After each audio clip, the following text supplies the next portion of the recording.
Happy New Year, ladies and gentlemen, or at least I hope it's a Happy New Year.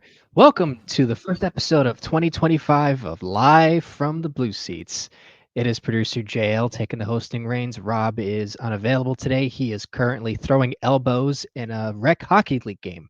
And today, Rob is not the kind of guy to throw elbows. Come on, let's be real. no, he's not. He's not. I just thought it'd be funny to say. And as you just heard, He is the not Matt wonderful Rempe. as you just heard, there is the wonderful voice. I am joined by Mr. There is Dave. no, I am not. I do not have a wonderful voice. All right. Oh gosh, just take the compliment, David. Goodness gracious. The thing is, with you, I Man. can't tell if you're just being nice or being you. So I'm not 100% sure. Yes. All right, well, I know. Well, off to a rip and roaring start. Well, outside of that, welcome everybody to the first, like I said, the first episode of Live from the Blue Seats in 2025, and we've got some stuff to talk about. We also have some questions from our social platforms that we'd like to answer. Thank you again for anyone who's listening who took time out to actually come and reply and give us something to talk about and answer. So let's just get right into it, Dave. So the new year comes around, and the Rangers don't look terrible. You know, they ended the year against the Tampa Bay Lightning and the Florida Panthers, and that Tampa game wasn't exactly nothing much to write home about, but there was an encouraging sign as that game against the Panthers was actually somewhat decent in terms of effort and also in terms of just overall team. I don't want to say camaraderie, but team vibes, so to speak. Even though they did lose that game off a couple of hiccups, they actually looked halfway decent. And then that seems to have kind of translated over into the new year with wins against Boston. That was a 2-1 win at Madison Square Garden. That was a close one.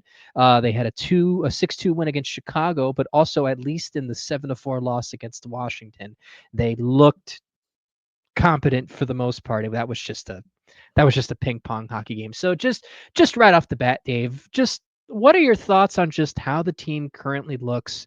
What are your thoughts on some of the players that are, looking a little bit better, including Mika Zibanejad, but just kind of, and also even, Jonathan Quick kind of filling in for Igor Shesterkin.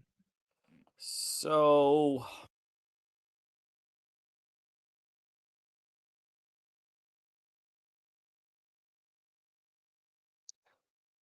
Wow. It it seems it seems as if the questions seem to have stuck them a little bit. Dave, you're on mute. oh shit, I was on mute. I didn't. Well, you started speaking and then it just stopped. I said, "Oh, I hope he didn't disconnect." But I no. didn't even have StreamYard open. I was on Blue Sky getting the questions queued up. I don't know what just happened. Shit. Well, All right, we'll try this anyways, again. yeah, there you go. So it's nice to see them playing better, though the bar was probably on the floor or partially buried underground at that point.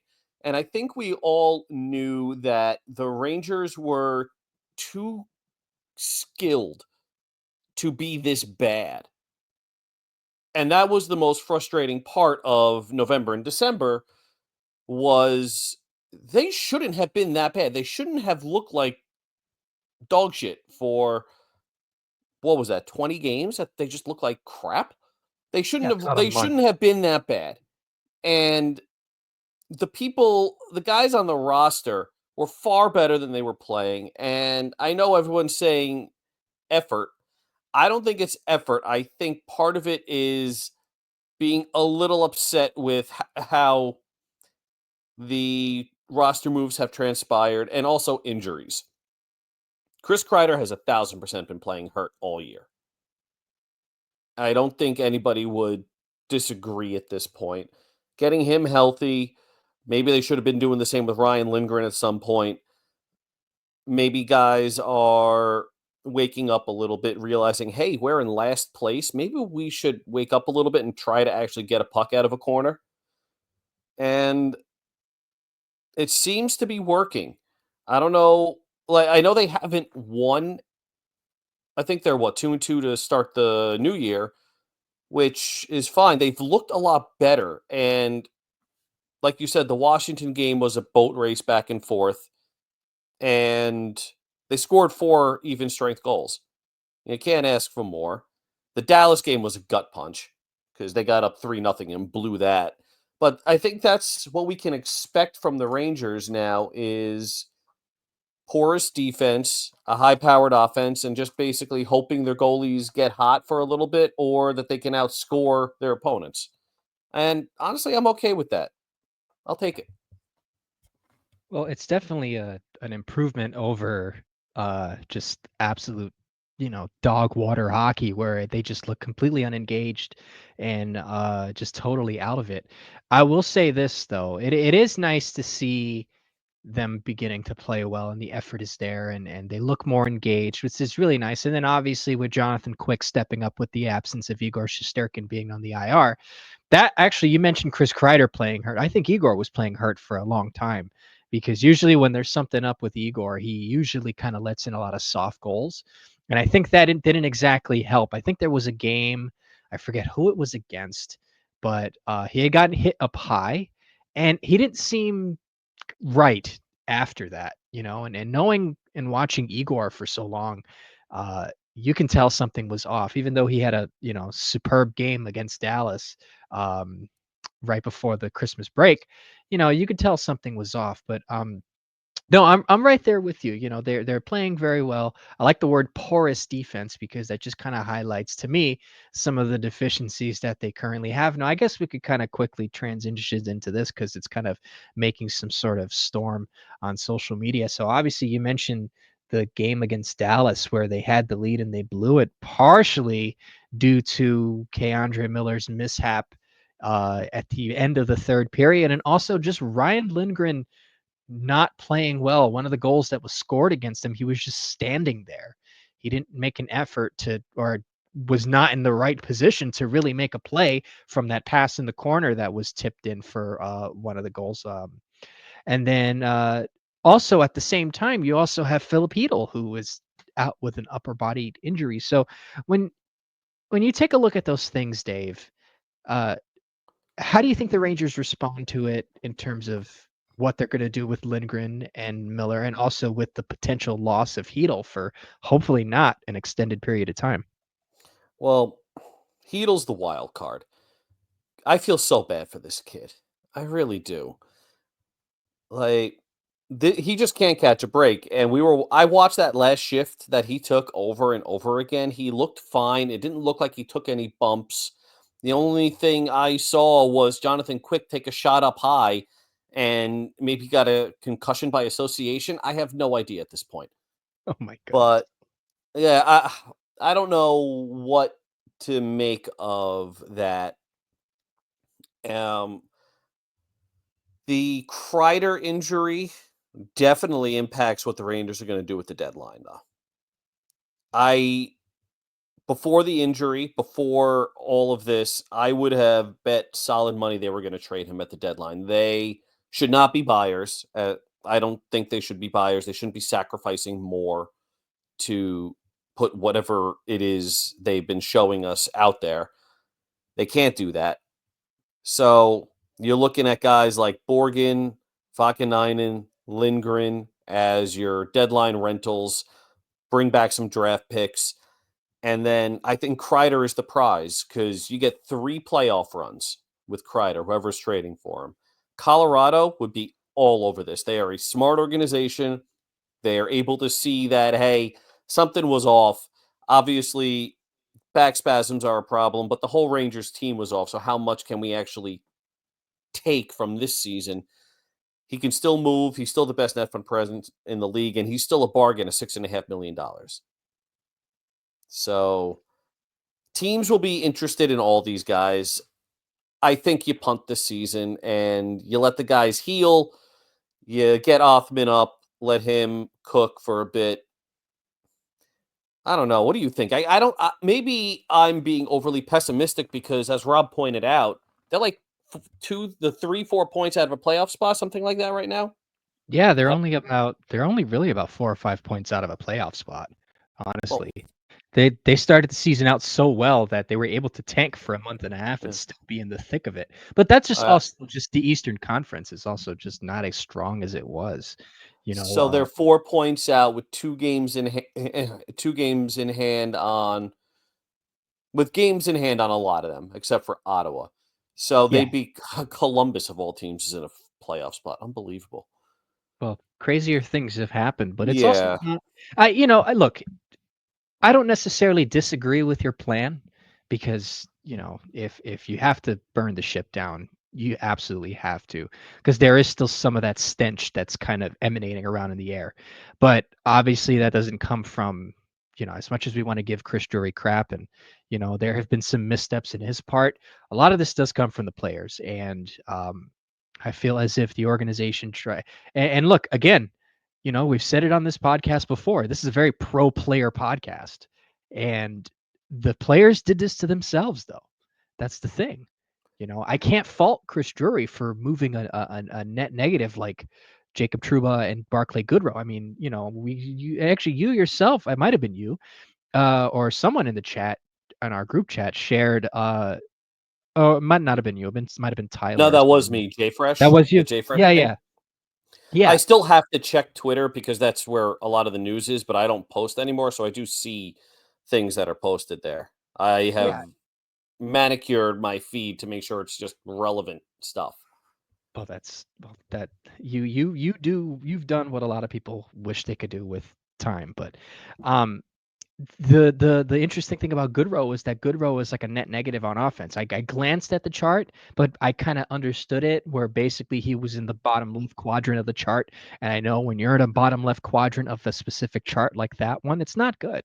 And Basically, Trouba he's been terrible. He's one of the worst skaters in the game right now. Doesn't mean he's not a bad guy. It just means he's not a net positive on the ice. And it doesn't mean we hate Goodrow. I loved Goodrow. I thought he was great for what I thought he was perfect for what this team needed. Absolutely. But he needed to go. Notice how the fourth line is all of a sudden a good line. Hey, shocker, you remove one of the worst players in the league and the fourth line looks good all of a sudden. Sam Carrick isn't exactly a barn burner, and but he's doing light exactly years what ahead you of need what him. Goodrow was. Right. Yeah, he's doing exactly what you want him to do at a far cheaper price. But just going back to what you said real quick, and we'll touch on a little bit more, and then we'll answer some of the questions. I don't think it's time to punt the season yet. We're recording this on January 8th to be released on January 9th, the night of the Devils game. I don't think it's time to punt the season yet. I think that they still have a little bit left in them to maybe squeak in. And at some point, honestly, you just need to get in. Is it fun to win the President's Trophy? Is it fun to win your division? Absolutely. Is it fun to have, sort of a, cushion when it comes to going into the playoffs? Absolutely. But at the same time, I'm not going to lose sleep if they decide to actually put this, the fire under their feet and actually decide to start winning. And if they do that, hey, great. Because honestly, in the situation that they're currently in, it is salvageable. It really is. It is. I don't think Kreider needs to be. I don't think Kreider is really the issue here. And granted, the only reason why he can be moved is because he's the cheaper deal out of everybody. But if I'm really putting it into perspective on just how things are, right? And we can touch on this too real quick because this also does involve Mika Zibanejad. Has he played a lot better over the last couple of games? Yes, he has. You hope that this can be a springboard for something because he's only 30, 31 years old, who still has a skill set within him. He's probably not going to be the same guy he was 2-3 years ago, but that skill just does not vanish that quick. Whether he is fit for Laviolette's system or not, we have to deal with it until there is a trade that happens. Whether it's a trade for a 1-for-1 that, we all saw that apparently was rejected, or he's part of a package deal, we kind of have to deal with it for now. And so if he starts even playing half of what he was doing, and so far the Kreider, the Smith, Brodzinski, Kreider, and Smith line, I have to throw Brodzinski in there because he actually looks pretty good with them. Yeah, Brodzinski is good. People Yeah. give him a bad rap, and I don't know why. He's No, fine no. as he's good enough for what the Rangers needed in a fourth line role, and he's doing fine subbing in for Kreider. Right. And obviously that's, what you need to, win games and whatnot. But, it starts with Mika Zibanejad. And, you know, I'll just get your thoughts on this and then I'll touch quickly on Lindgren and Miller again, because I do have some thoughts I want to share about that. But just in terms of Mika Zibanejad and what the Rangers are looking for, obviously I don't think it's right to sell. So let's just say things end up really kind of coming out. What do you hope for Mika and his line going forward? And do you think that this is actually a turning point for him? So I do want to clarify. When I say I think the Rangers should sell, I am saying it based off of a point in time, like you said, right now, and based off of, yeah, they're playing better, but the wins still aren't coming. If they beat Dallas, if they beat Washington, they started the year off 4-0, yeah, we'd be singing a different tune right now. But they need the points. And until they come, they're still, 4 or 5 points out of a playoff spot. They still have to leapfrog half the conference. So it's at a point in time right now that I think they should sell. Always happy if they start winning and if they don't need to sell. On Zibanejad, do I think this is a springboard? I don't know, because he looks more engaged. He does. He's going after pucks. He is shooting more. He looks better, but, and this is something Suit has been on for a couple of years now, his foot speed is really slowing down. There are pucks that he used to get to that he just doesn't get to anymore. Races that he used to win that he doesn't. That's not an effort issue. I don't think it was ever an effort issue, at least with him. I just think the signs were there. We all knew this contract was going to age very poorly. We just didn't expect it to age poorly in year one.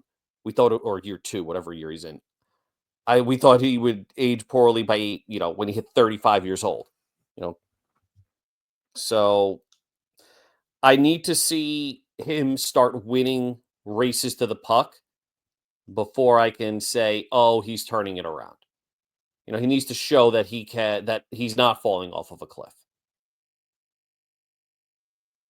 If that No, makes that's sense. definitely no, it does, and I am with you on that too, because one of the things that infuriates me as a fan, I have to speculate, I have to say that I am a fan, that you know, he goes into the corners, puts his stick in, jostles for it a little bit, loses the puck, and then just kind of lets it go. And that was something that we saw for quite some time actually. But, he looks a little more engaged, like you said, and hopefully that's a springboard because, if that can do anything to his mental health to kind of get him going, and that can be a contributor to, sort of him kind of rounding his game out and maybe having to just kind of adjust for the lack of foot speed that he currently has, which I found to be very shocking. Who knew that he was going to lose that much foot speed within the small amount of time from his contract to now? Who knew that that would have been so rapid? I mean, you don't want to be someone that said, I'm sure there's somebody out there that said, "Oh yeah, I saw this before he signed his contract." Well, Yeah, like, they're lying. They're lying. first of all, they're lying. Secondly, if you decide to do that, you're just a negative Nancy in general. That's not conducive to anything or anybody. So don't start.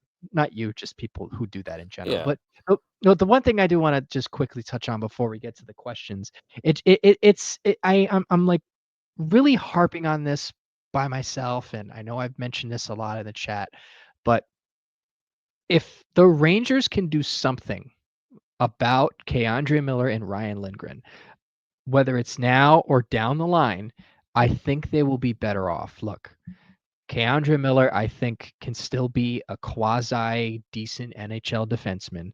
I just don't think that he can really do it here unless he shows me something different. It's been way too long. Look, I understand that when he was in college, he barely played defense. He was still trying to learn it.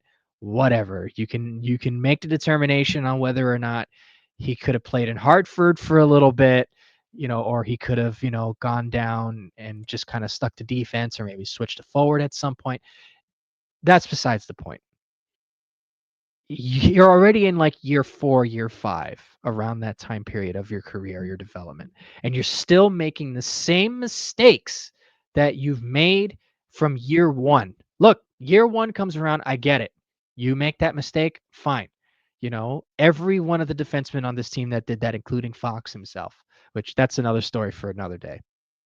But to see even at this time in his career where we've seen him show flashes of brilliance, even with, Jacob Trouba on his pair, we've seen him do well. We've seen him make good decisions. We've seen him have that confidence in skating the puck and being a force in the offensive and defensive zone. He's a big guy with a big frame, and he's used it before. But now all of a sudden something has changed. Now I don't know whether that's the flaws are really coming to light or he's dealing with something or whatever, but it just seems as if there's always like a 2 steps forward, 3 steps back, 1 step forward, 7 steps backward. And the other night against Dallas was a big sort of sign of that, because he was playing well until that moment, and you can't just brush that off. No, you can't, but I have an interesting stat for you that was actually part of the questions, but because of where the conversation is going, I think it's worth talking about here. Okay. Giveaways per the NHL tracking them, they're not the greatest stat. I think we can all agree on that. It's very subjective based off of which stat keeper you get for the day. Right. Um, that said, who has more giveaways, Braden Schneider or Keandre Miller? I'm gonna say Braden Schneider. Yes, he does. Braden Schneider has. Hold on. So this is from macmalone.bluesky.social. Thanks for bringing this our way. This is part of his question, but we'll get to his question afterwards. Schneider turns the puck over more than Miller and every other Ranger defenseman. So Schneider leads the team in Rangers turnovers, giveaways. Miller is pretty average in giveaways among NHL defensemen and top 10 in takeaways. Interesting I could stats. I could see that because he does have a long reach, so I can definitely see that could be a thing. So the issue isn't the turnovers or the takeaways, it's the timing and the location that they happen, which to me means he is being outmatched by who he's up out there against. And for some reason, Laviolette likes to play him as a shutdown defenseman. He's not a shutdown defenseman. Stop with this crap. We said the same thing of Trouba. The Rangers don't have a shutdown pair. They have a shutdown line. And well, before this season. Because that shutdown line doesn't exist anymore. But semantics. Keandre Miller is not being used properly. And what I fear is going to happen is teams are going to dig a little bit deeper into his micro stats and whatever proprietary stats they have available via Statleets, via Sports Logic, via CSA. And they're going to say, oh, he is undervalued and we can get a steal on this. And they're going to deploy him properly, not put him out there against Connor fucking McDavid. And he's going to rebound, and he's going to rebound in a big way. I think part of this problem is deployment. I cannot prove it, but there's enough evidence from his prior year's play to some of the stats that we're seeing to that weird drop off he had this year to Trouba's influence to, I mean, Will Borgen isn't exactly a great defenseman either. So deploy him properly. Don't put him out there as a shutdown defenseman, and then let's make a decision. I could be wrong. I'm happy to be wrong. Well, my only thing with Miller too is not necessarily about the turnovers because I feel like that tends to happen more often than not where defensemen tend to kind of I mean, it shouldn't be, but like you said, Schneider I could get into Schneider about some of his bad games too, obviously, but the thing that bugs me about Miller, and I don't know if this is just sort of like a system thing or if it's just the way that he processes the game, and maybe this could be part of the deployment. I don't know. But the thing that really bugs me about Miller is it's really his positioning on the ice. And look, I'm no professional. I did play hockey a little bit, so I mean nothing professional by any means. I'm not calling myself an expert, but I can see a pretty basic strategy when I see it.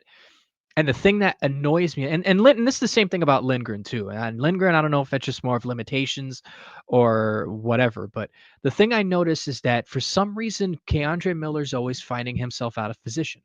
For example, and Sean Avery ended up pointing this out on his Instagram. I was actually at this game, and that was the first thing I noticed. Was okay. I understand that this is sort of like a man-to-man defensive style, right? I don't know what and Nuance, but yeah, for the most part. yeah, so it's for the most part man to man, right?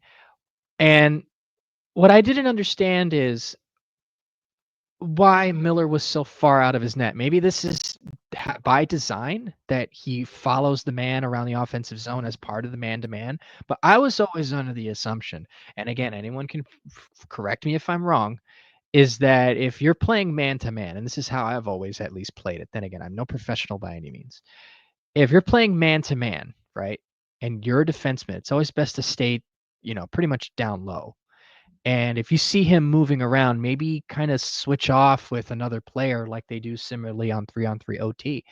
Another thing, and what ends up happening is his part of the net ends up being wide open. Like that happened against Buffalo, where I think he was near like the half boards or towards the blue line, and it was a turnover. Obviously, and Fox didn't exactly help on that play either. Let me just point that out. We could sit here and talk about Fox and his issues for you know a whole episode, but it just seemed like him being out of position started the play. The turnover happened because maybe Fox was trying to overdo it. And then bang, Alex Tucker, I forget who it was, banged it into the back of the net wide open. So that's my gripe with Miller. Not so much the takeaways or the giveaways, you know. It's just like it just kind of seems like he's making that same mistake of being out of position a lot. And the same thing goes for Ryan Lindgren. All our thought, and I'll keep this brief, and They're we'll get all to out the of questions. position, so just Well, worth well, noting. Every single one of them that is out of position. Right, that's fair, but it seems that more often than not it seems more often than not whenever they get hemmed in their own zone, I always take a look at who's out there, and most of the time it would either be Miller or Zibanejad. So, but that's then maybe that's just me. But and then just with Lindgren real quick, the foot speed is gone. He's damaged goods, not fit for the system. He can't break the puck out, and he's really caught. Like it's really sad to see because I have a Lindgren jersey. I like him as a player when he's actually the Lindgren that we know about. But that's not what we're getting, and I don't think we'll ever get back to that. And I think, it was evident in his 1-year contract that he signed that is going to happen sooner rather than later, that he won't be here anymore. Hopefully it's sooner than later. But I just it pains me to see him out there with Fox, and with Fox having his own struggles, it doesn't help anything. So I don't know. I'm just gonna rant at this point, but I don't know So how you let feel me at about that, least but help you with the system. Um, the Rangers play a hybrid man zone system in the defensive zone, and we're focusing only on the defensive zone. It's very similar to what AV had the Rangers doing, minor tweaks. Essentially, the forwards play zone, and the defensemen have their man. And it is worth noting that Miller wound up on the right side with Ryan Lindgren, I believe, on that last Dallas goal the other night. yeah, I think they he got was caught waving them off. mid-change. Yeah, they Yeah, got he was caught waving them off. mid-change. Um, So basically, when the puck is with AV, it was when the puck was below the dots, is when you stick your man and you follow him. You don't release.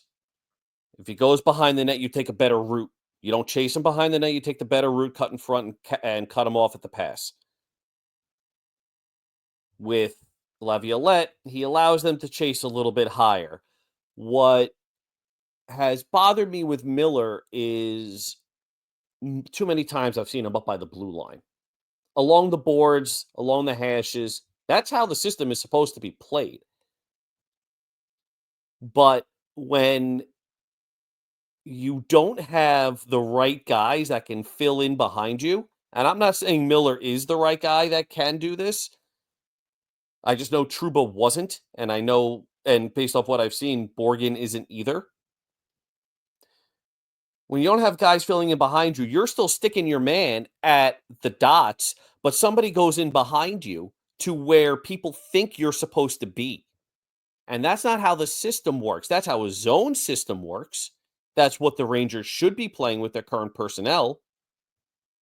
But in the system, Miller is not nearly as out of position as many make him out to be. He is sticking his man. He's not perfect. You know, the turnover against Dallas was a bad turnover. It was a bad situation he was in. It was a bad turnover. I'm not saying he's perfect. I'm saying right now he's having a bad season. But not all of this is he's terrible and he needs to be fired into the sun. He's still making a lot of the same mistakes as you said. That's a problem. He's chasing to the blue line. That's a problem. He's supposed to release. I believe it's tops of the circles, maybe the hashes. I'm a little off on that. I got to talk to Suit about that. But they're supposed to release and they're supposed to have somebody fill in behind them when they're still chasing their man. That's F3. That's the center. That's supposed to circle in behind. That's his defense partner. That's supposed to circle in when he's chasing his man around or change the system. So there's a lot of this that is wildly overblown, and I'm so happy I'm off Twitter to not see it anymore. Yeah. But Well, it's still obvious that, it's not one extreme where it's him and him alone being terrible. And it's not the other extreme where it's everybody else not filling in. He's got a lot of areas he's got to work on, but the team is not helping him out either. The team's not helping themselves out. They're a disaster in their own zone. And to single out Miller is not fair. As you said, Fox has issues. Borgen was terrible. Truba was terrible. Vakanainen hasn't been overly bad. Schneider is not nearly as good as people are making him out to be this season. Who else am I missing on this? well, they're just basically they're all underperforming. Is pretty much. They all look like crap. And to single out Miller is odd. And there are some reasons that there's a very specific reason that a very small subset of the fan base will single him out on. Well, yeah, that's obvious. But Yeah. that's Which is obvious. unfortunate.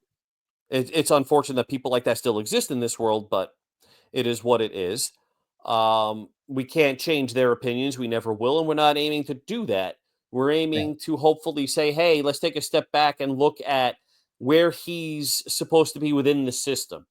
Did the puck get below the dots? Yes. Was it on the left side? Yes. Who has the puck? I don't know. Jason Robertson has the puck. Now, Robertson is Miller's man, whether he has the puck or not. Robertson dishes the puck behind the net. He cuts around. Miller follows him. Who else is on that line? Wyatt Johnston. I'm just randomly picking Dallas Stars. Circles in to the slot behind Miller while Miller is still marking his man in Robertson. That's Heedle's man. That's Trocheck's man. That's Zibanejad's man in front. Yeah, they have to come support down low. Yeah. They have to support down low, and there's no support down low because Yeah. all they're doing, and this we see every year, they fly the zone looking for offense. Oh, the puck is on a defenseman's stick. We're going to fly the zone. And nobody comes back to help. That, to me, is a much bigger problem than somebody getting in behind Miller and people blaming Miller. Oh no, Now, if absolutely. Robertson goes to the blue line and Miller chases him, that's on Miller. But the guy circling in behind Miller, that's on the center. The center's Yeah. got to get down and protect that area. Well, like I said, my gripe with him is just that I I want them to work with him because I know that he has the skill set. I mean, he's a freak athlete. But it just kind of seems like at least with this organization or just like at least the way they've gone about things is sometimes depending on how long the leash is, uh it at some point you have to think about cutting bait. And do I want to feel this way about Miller? Absolutely not. I like K'Andre Miller. I like him a lot. I think he has what it takes to be somebody on this team. And maybe it does also have to do with deployment, like you said. Lindgren, we don't have to touch too much on that anymore. But just to finish off that, I would I be, and maybe this sounds like I'm turning heel, but I'm not. Would I be upset if they traded him? I mean, depending on the return, not necessarily, but will I like can lose sleep completely that they decided to keep him and try to work on him? I mean, I wouldn't be too thrilled, but hey, listen, he's on my team. I'll root for the guy. So He's a 24-year-old defenseman. I mean, right. like, there was actually a question about Miller and trading, so All right. So you know I what? don't want We'll to we'll say spoil that. all right. So just I'll say this and then we'll go into the Also, my questions. But laptop's dying. okay, well I have them up here if you want me to Okay, good. pull them up just in case. So I guess I'll just end it with this. I like Miller a lot as a skill set, but I just don't want him to repeat those mistakes anymore. And I still think he could be a valuable asset but I just hopefully see some progress with that. But anyways. All right. So thank you to everyone who took the time out to give us some questions. We do have a pretty fair amount, so let's get right into it. So this is on Blue Sky. You know what? Let's go to Twitter first because there's only one on Twitter. And this is from John Cougar Colleen Camp at Bill Seussville. Again, one of the best follows on social media. And he asks us, what's your best return / worst return in a Kreider trade? Hmm, that's I need interesting. to pull up. So I used Colorado. Let me pull up Colorado's page because I had something set. I Well, just you need could to also make sure maybe I get the use, name. you Cal could also Ritchie. use, Cal okay. Ritchie. He is the guy you need to get for Kreider. If it's Colorado, you need, remember, it's 3 playoff runs with Kreider. That's very important and something we shouldn't forget about. It's 3 playoff runs. Not 1, not 2, 3. People Hmm. are saying that 2 playoff runs is not considered a rental. Kreider is not a rental. This is a legitimate trade opportunity. And that's why I think Colorado, with Rantanen becoming a free agent, is the team to beat in the trade market for this. You got to get Cal Ritchie. You got to get a pick. You got to get I would like to say a first round pick Okay. for 6.5 million, 30 to 40 goals, best net fund presence in the league. Okay. I That's think that is what the would you, deal, and I think you have to make that if you're Colorado and if you're the Rangers. Cal Ritchie is, from what I understand, the real deal. He's also a yeah, center. yeah, I was just about to say that he's also a center too. Um, And for the size guys, he's 6'2". mhm. He was also born He's in listed at one. 2005, which is Yeah, makes me feel terrifying. old. I was a junior in college. Jesus. I was So in he's middle school. jeez, oh fuck off. So he's listed at 162, 185. He's 19 years old. He'll fill out that 185. That's not a concern. He's got 9 goals, 27 assists with Oshawa in 19 games this year. Last year, 28, 52, 80 in 50 games. The kid is legit. And I'm not saying he's going to be NHL ready next season, but when, say, Trocheck's contract turns to a no trade, he's probably NHL ready at that point. If it's Colorado, Cal Ritchie is the guy you got to get. And any other team, you got to get a top center prospect and a first round pick for Kreider. You have to do it. So in that instance, to to answer the second part of this question, what would you say would be the worst return for a Kreider trade? Anything that is not what I just said. You have to nail that trade. You can't McDonough that trade. Yeah, that's fair. You can't fuck that up. You can't. Anything that is not a viable trade, if it's a Buchnevich trade, if it's a McDonough trade, it's a bad deal. Well, I mean, obviously.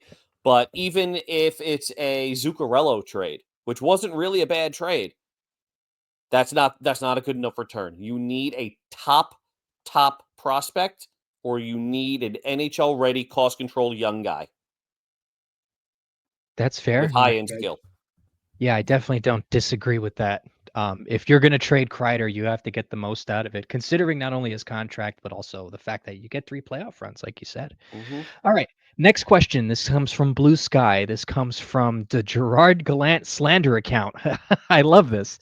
At Alan T. Anderson at bsky.social. He goes, man, with Zach Jones requesting a trade, speaking of returns, what does a return look like?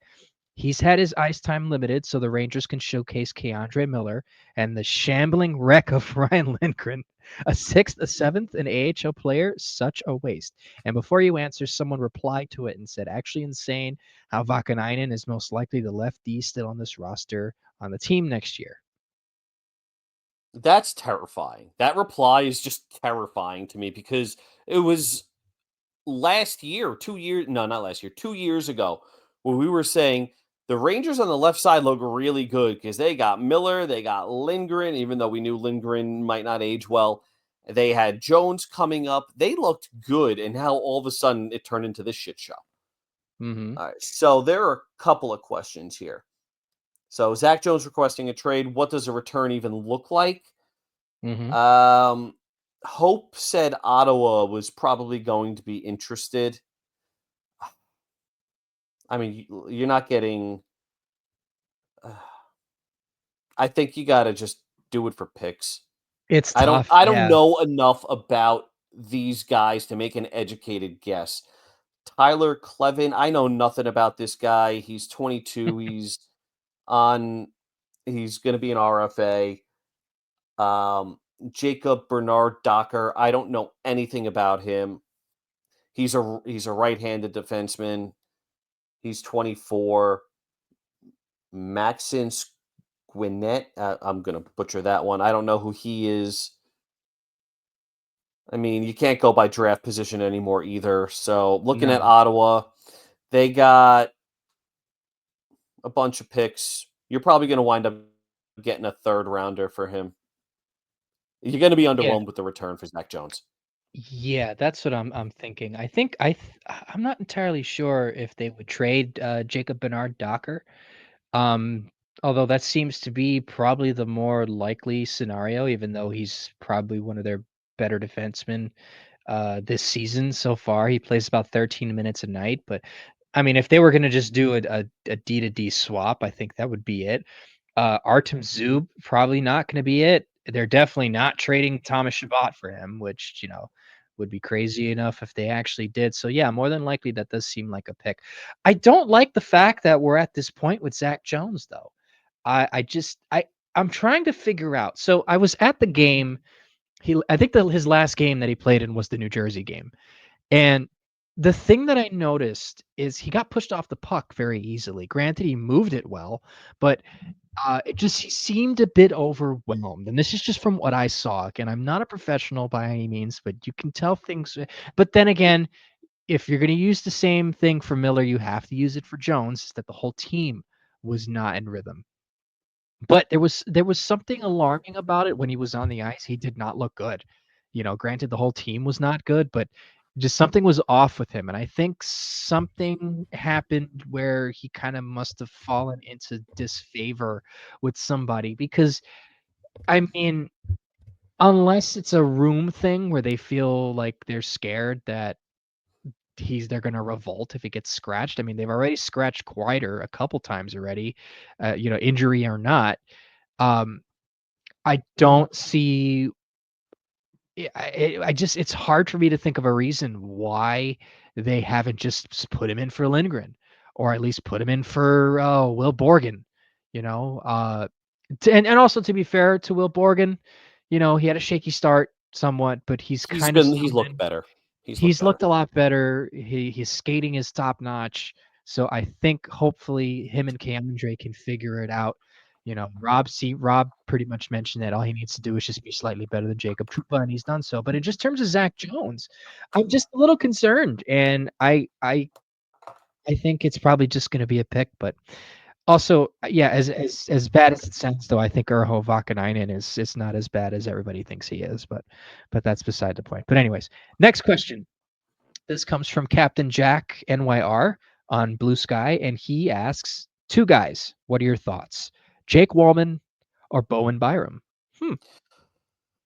So let me start with the one that I know, which is Byram. Because Wallman, I need you to tell me what team he's on now. Because he was with Detroit. When he was with Detroit, I wanted him, and I just don't know what he looks like now. Is he Seattle? No, he's on San Jose, I think. San Jose? Oh, I mean, you Yeah. can't go off anything San Jose has at this point. For Wallman, all right, let me start with Byram. Byram is in the same position that Miller is in the sense that fans are in Buffalo are kind of getting on him. And I honestly think Miller for Byram 1-for-1 is a trade that both teams would do. I don't know if they do it at the deadline. That seems more like a draft day, free agency day kind of a thing. Both are due raises, both going to get contracts that their current fan bases are not going to like. Byram is more of what this fan base thinks Miller should be, which is your defensive, stay at home kind of guy who's going to be solid in his own end, can get a good first pass out. Miller for Buffalo will be that puck mover that they so desperately need because, I mean, I'm looking at their roster. They have a lot of solid defensemen, but nobody who's that like go-to puck mover. Dahlin is great, Power's great, but they don't have that. They don't have that Fox type of guy. I'm not saying Miller's going to be Fox, but they don't have that type of skill set.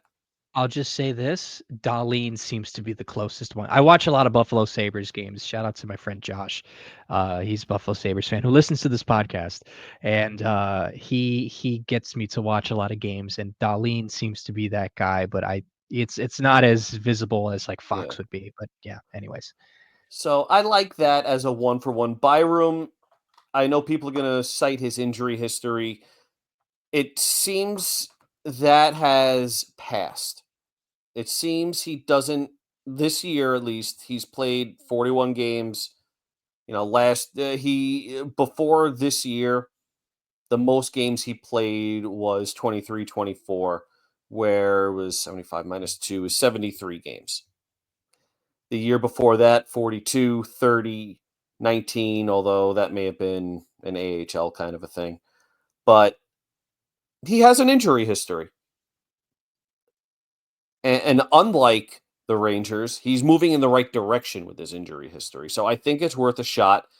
I would do Byron for Miller 1-for-1. Wallman, not so much because Byron is 23. Well, I think Wallman you can get for picks.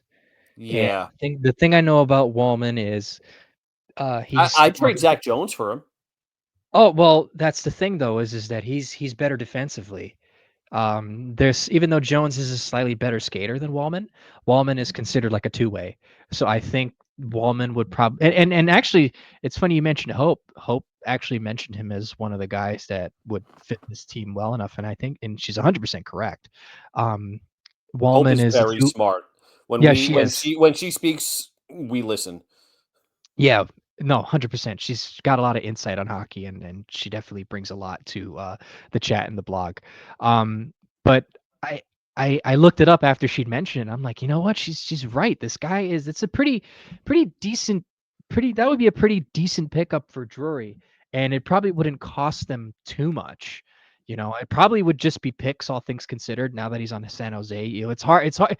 That's one of those teams where it's hard to say, hey, I'm just gonna go off of like the stats. And it's like, oh, it's not that great, but at the same time, He did pretty decent work with Detroit, which is why I was kind of Yeah. shocked that they traded him in the first place. But then again, Detroit has made a couple of questionable moves over the last couple of years, and it hasn't really worked out too well for them. Interesting enough, I didn't even realize that Jake Wallman was actually drafted by the St. Louis Blues. Actually, funny enough, and I don't think he played much for them. He was more So of a can we Detroit trade guy. him back to St. Louis for Pavel Buchnevich? Well, if we could fit him under the rising cap, Yeah. absolutely. But yeah, so I think I like Bowen Byram. Ideally, I wouldn't like to see. That's not a guy I would trade Miller for. I'm also wholly unrealistic when it comes to trade, so please don't take my word as gospel. But Miller seems like the kind of guy you throw in to a trade that's kind of like a seasoner, as we like to call it in Spanish, sazon. We put seasoning on it, but it makes the return better, even though it has to be for something, like let's just say, and then I'll get to the next question in a second. Let's just say we're gonna trade Miller. It would have to be with like Zibanejad to like Vancouver for like Pedersen and a prospect or like They've a already said McDavid. no to that one before anybody starts clipping this. Yeah, I know, but it's worth the dream, anyways. But yeah, no, Jake Wallman, Bowen Byram be two good fits for this team. We like They both of would be. yeah, I would Bowen. 1,000% welcome both of them. And that trade, by the way, that Detroit did, that was a cap dump. They gave a second round pick with Wallman for future With Wallman. considerations. What the hell was Eiserman thinking? Wallman's Yeah, good.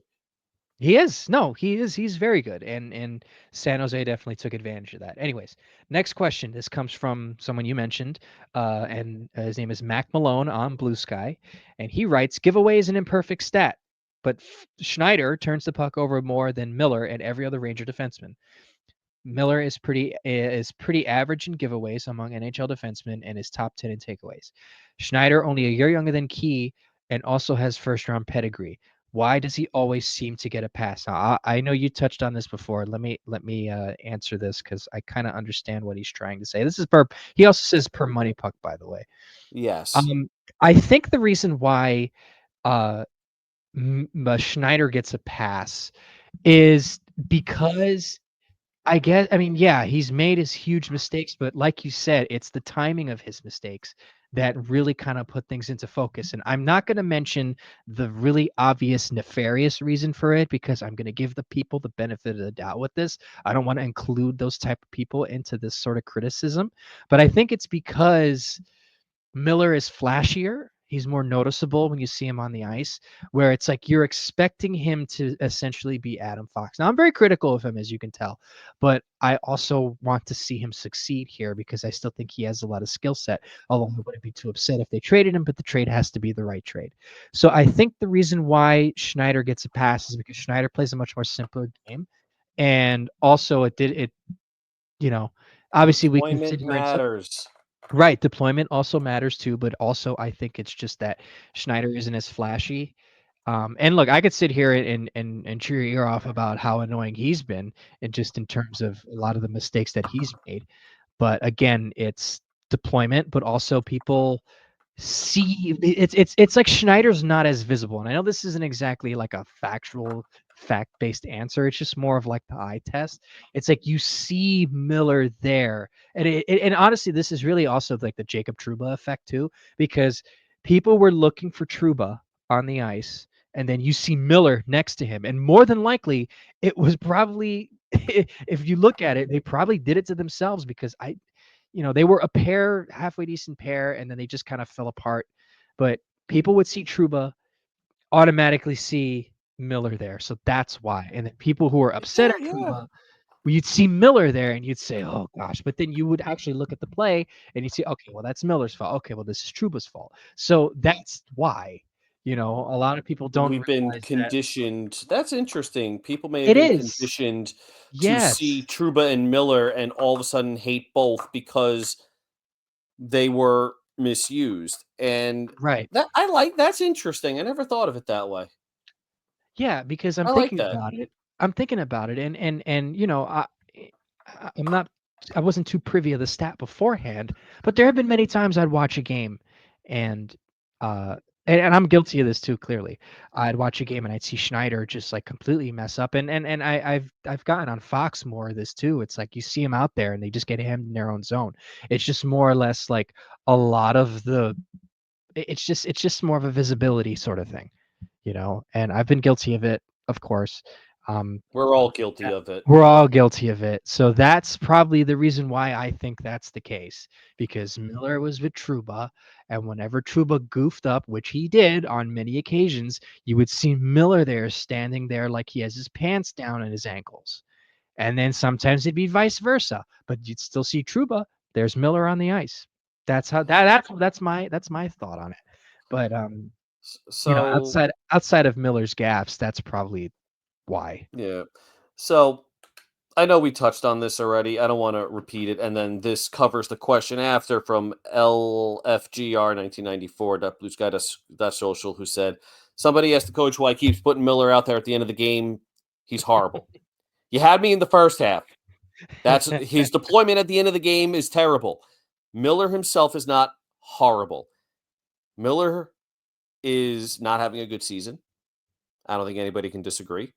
Well, nobody is really. But the Rangers, like Laviolette will, and this is one of the downsides of a lot of the older coaches. They have their guys. This is what they want to do, for better or for worse. Last year, for the most part, it was fine until Trooper started playing on one ankle. Then that pair, which was up and down for the most part, all of a sudden became permanently down. So we remember that. And then we have Laviolette still using Miller and Borgen, who is not a noted defensive defenseman, playing in the final minute when teams are pressing to get tying goals, when the Rangers are trying to defend a lead. Neither one of those guys is a shutdown defenseman. If you really wanted to play quote unquote shutdown hockey, guess who you're putting out there? Vakanainen and Schneider. That's who you put out there, because Miller and Borgen ain't working. Lindgren is, I feel so bad for this guy because, as Larry Brooks pointed out, he really did give his entire body for the team, Yes, he did. but he just can't do it anymore. He can't. He shouldn't be playing first pair minutes, but that's a whole other conversation. So since it can't be Lindgren, there goes Fox. Guess what? Is Vakanainen and Schneider, or Fox and Schneider?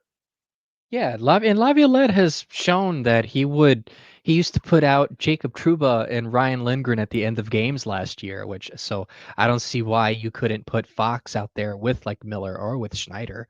I mean, they all play on the same team. I would hope they know how to play with each other, on the ice at least, So, all right, so we're gonna run through these. I got only, like, 10% left on my battery. Okay, so we only have like two more. This comes from Surly Sailor at bsky.social. With the potential sell-off, do you think NYR should focus on picks or prospects that are closer to playing professionally, like Lindgren for a second, or Lindgren for a prospect like Sachin or Height that was picked in the second round 2 years ago, and then he just follows up by saying, "Yes, I understand once a player is drafted, where they're drafted doesn't matter anymore, but just trying to give a comp." Yep. Best deal possible. Get the best return.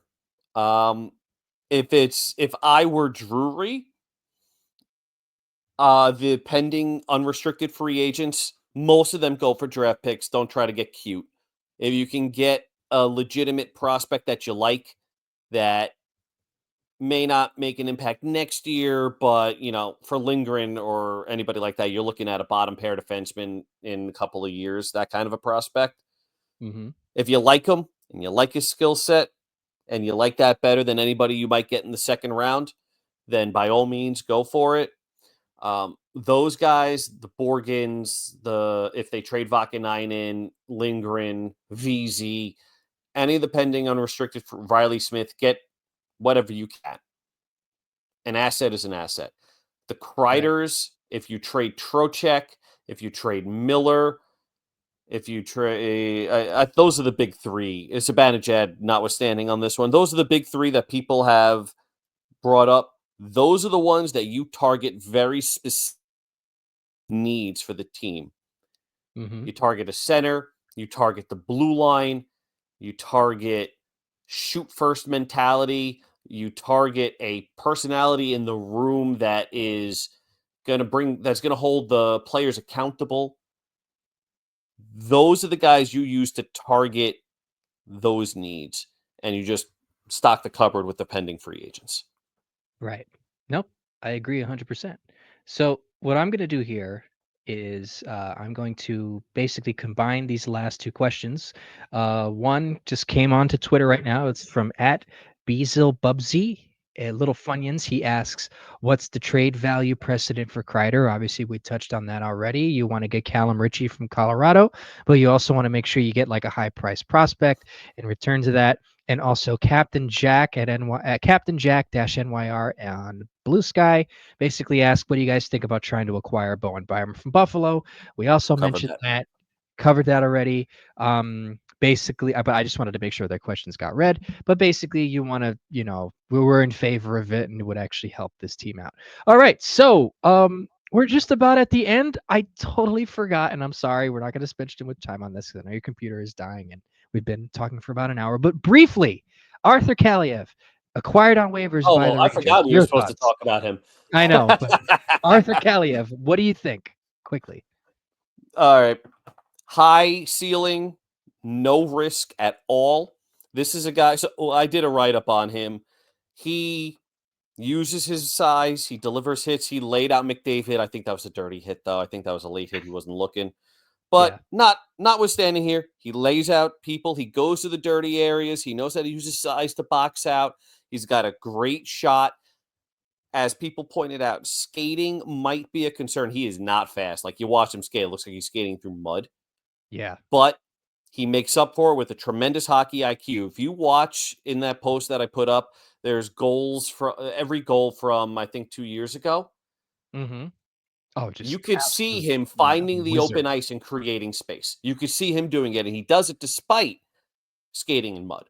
So I think that's the kind of move that the Rangers need to make right now. Find offense.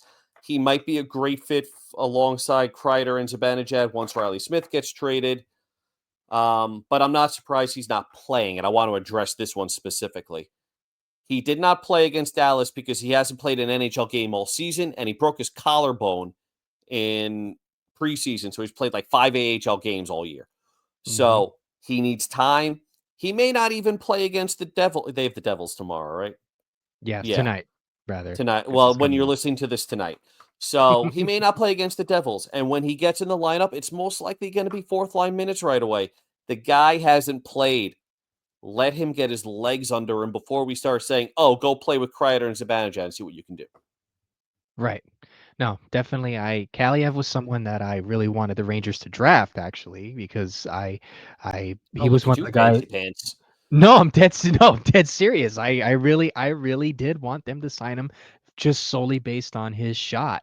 That's something that I always feel like the Rangers should have, is just people who have like those heavy shots. And yeah, not the best skater, but you have a lot of good skaters on this team that could probably pick him up on that regard. But like you said, he makes space with his IQ. His shot is way above average, and I think if all goes according to plan, I think the Rangers might have struck gold with this one. But anyways, so that seems to be the end of the rope here for this episode. Thank you again, Dave, for putting up with my nonsense. Rob will probably be back on the next episode. Maybe it's all three of us. Maybe it's just the two of us. Maybe it's a solo episode. Who knows? But anyways, thank you for listening to Live from the Blue Seats, and we'll see all y'all next week. Have a good one, and let's go Rangers.